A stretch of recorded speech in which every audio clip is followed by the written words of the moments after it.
உங்கள் ஏரியாவின் பிரச்சனைகளுக்கு தீர்வு காணும் ரிப்போர்ட்டர் விசன்.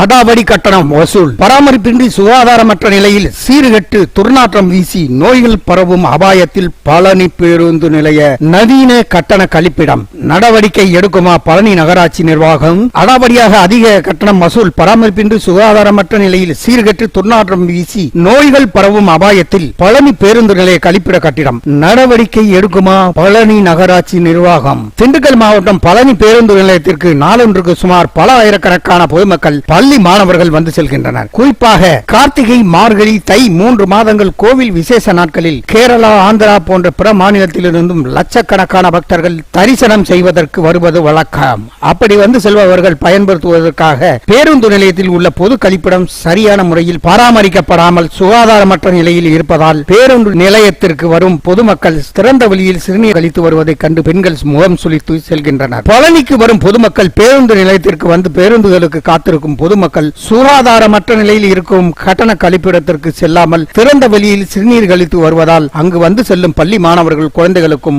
மற்றும் பயணிகளுக்கு தொற்று நோய் பரவும் அபாயம் ஏற்பட்டுள்ளது. இது சம்பந்தமாக அப்பகுதி சமூக ஆர்வலர்கள் கூறிய போது, பழனி பேருந்து நிலையத்தில் செயல்பட்டு வரும் நகராட்சிக்கு சொந்தமான கட்டண கழிப்பறை அவல நிலையை புட்டு வைத்தார். அது என்னவென்று பேருந்து நிலையத்தில் செயல்பட்டு வரும் கட்டண கழிப்பிட கட்டிடத்தில் சிறுநீர் கழிக்க 3 ரூபாயும் கழிவறைக்கு 5 ரூபாயும் பதாகையில் வைக்கப்பட்டு புகார் தொடர்புக்கு என்ற இடத்தில் தொலைபேசி எண் மறைத்து வைக்கப்பட்டு நகராட்சி ஊழியர் ஒருவர் ஒரு நபருக்கு சிறுநீர் மற்றும் கழிவறைக்கு பொத்தாம்பதுவாக 10 ரூபாய் வசூல் செய்து வருகின்றார். எதற்காக 10 ரூபாய் வசூலிக்கிறீர்கள் என்று கேட்டதற்கு, சுத்தம் செய்வதற்கு வேலைக்கு வைத்துள்ள நபர்களுக்கு சம்பளம் கொடுக்க வேண்டும் என்றார். குறிப்பாக இந்த கட்டணம் வசூல் செய்வதற்கு மேலதிகாரிகள் சொல்லிதான் நாங்கள் அதிக கட்டணம் வசூல் செய்கிறோம் என்ற நகராட்சி ஊழியர் மிரட்டும் தொனியில் பேசி வருகிறார். அது நிர்ணயிக்கப்பட்ட கட்டணத்தை விட அதிகமாக வசூலிக்கப்படுவதாக வரும் புகார்களை பழனி நகராட்சி நிர்வாகம் கண்டுகொள்ளாமல் இருப்பதால் தற்போது பழனி நகராக பெண்கள் உள்ளே செல்ல அஞ்சுகின்றனர். இதனால் அவர்களது இயற்கை உபாதைகளை கழிக்க முடியாமல் நீண்ட நேரம் பேருந்திற்காக பாதிக்கப்பட்டு வருவதாகவும், பேருந்திற்காக காத்திருக்கும் ஆண் பயணிகள்